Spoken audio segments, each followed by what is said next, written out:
Good afternoon. It's my honor to be present here, and I'm really grateful to AIOS and OSB to give me the opportunity to present my presentation. Today I'm going to present current trend of glaucoma surgery practice in Bangladesh. Before that, we all know what are the surgical options in managing glaucoma. Usually, we prefer surgical option in glaucoma, in moderate to severe type of glaucoma, when we can achieve target IOP, either medication or laser therapy. But what we are practicing in my country, still now we know the trabeculectomy is the gold standard glaucoma surgery, and that's why as a developing country, in our country we are practicing trabeculectomy is the first choice. In case of congenital glaucoma, we are doing both trabeculectomy and trabeculectomy. When glaucoma is associated with significant cataract, we are going to combine procedure trabeculectomy and phaco emulsification. And we are facing lots of refractory glaucoma, that's why we need to do glaucoma device implantation. And sometimes when glaucoma is associated with painful blind eye or poor visual threshold, we are going to cyclodystrophic procedure. And in few cases, we are also doing microinvasive glaucoma procedure. And sometimes we are also doing glaucoma device implantation and phaco emulsification. So first, trabeculectomy, we know it is totally unpredictable surgery. It's not just making a hole. There are lots of devastating complications may happen after trabeculectomy. You already know. But still now it's the gold standard glaucoma filtration surgery. And for better result or better efficacy and safety, we are modifying its technique. We are using different types of antimetabolites, antifibrotic agent. We are modifying the technique, different types of flap, and also we are also different types of Schuster technique to improve the efficacy of trabeculectomy, additionally to make it safer for the patient. So this is the standard procedure of trabeculectomy. You can do the first after conjunctival peritomy. You need to do scleral flap. You can do either triangular flap or rectangular flap. Efficacy more or less same, but triangular is more convenient and it is easy to make than rectangular flap. And always I prefer to do releasable Schuster in case of trabeculectomy, because in releasable Schuster something in your hand by which you can manage intraocular pressure postoperatively, and it is very easy to remove postoperative in outdoor procedure by which you can control the intraocular pressure. So in case of trabeculectomy, a good blade formation is very important. So in postoperative care is very important to make a good blade, and that's why you will get a good filtration. In case of congenital glaucoma, in our country usually late presentation is very common when there is a ophthalmos, large eyeball, thin sclera. So in that cases, I usually need to do both trabeculectomy and trabeculectomy. But in early cases, I also do trabeculectomy. Both are good effective procedure.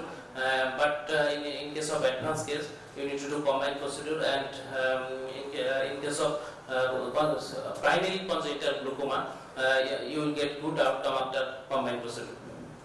Sometimes I need to face both primary or secondary glaucoma with visually significant cataract, and that type of cases you need to do combined procedure.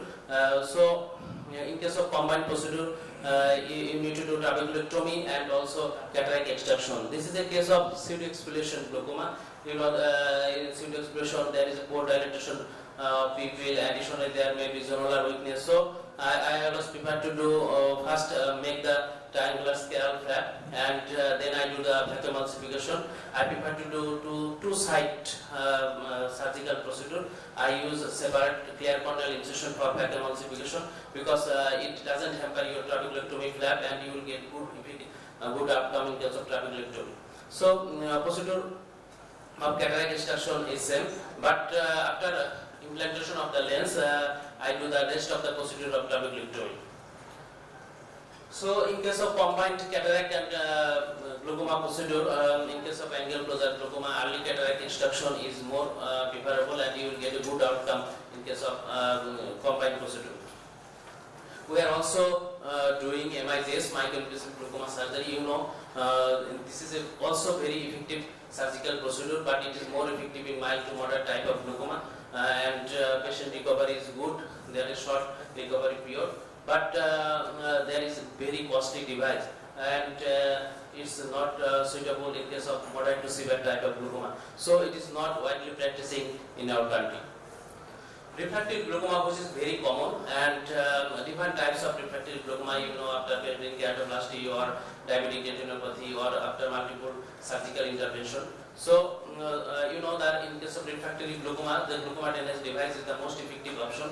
There are different types of glaucoma drainage device we are currently using. The most common using RMS glaucoma bulb, it is very easy to implant, but long-term efficacy in case of RMS bulb is a valve device. So there is an intrinsic mechanism within the valve that can control the intraocular pressure. That's why after a long time, 2 years or 3 years, there is a chance of failure, and you need to add additional anti-glaucoma medication.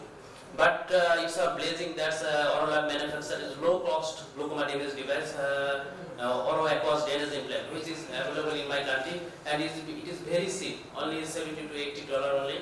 And if you compare with RMS glaucoma bulb, which is more than $500. So additionally, if you think the efficacy, the Oro Aqueous drainage bulb in long-term outcome is very good because it is a totally non-valve device. So there is no chance of failure. If you can manage the early post-operative hypotony, then the outcome is very good.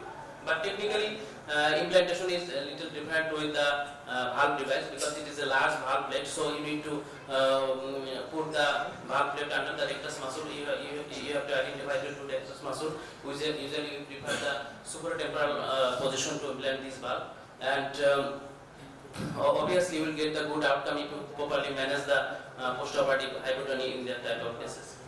Sometimes there are different types of refractory glaucoma with poor visual threshold or painful blind eye. We are going to cyclodystrophic procedure, and commonly, and now latest, the diode laser cycloprotocoagulation, which is very effective. Additionally, there is poor chance of hypotony. And lastly, there are few complicated cases with glaucoma, cataract, and sometimes it also may cause difficult because one patient is one egg. This is a case I am showing. This is a one egg patient. Actually, this patient had initially perforated corneal ulcer. And then therapeutic PK was done, and after that, the refractory glaucoma with cataract developed. So I need to do multiple surgery in the same setting: valve implantation, phakic emulsification, and ion implantation. And luckily, the patient was very good, and post-operatively, patient regained vision.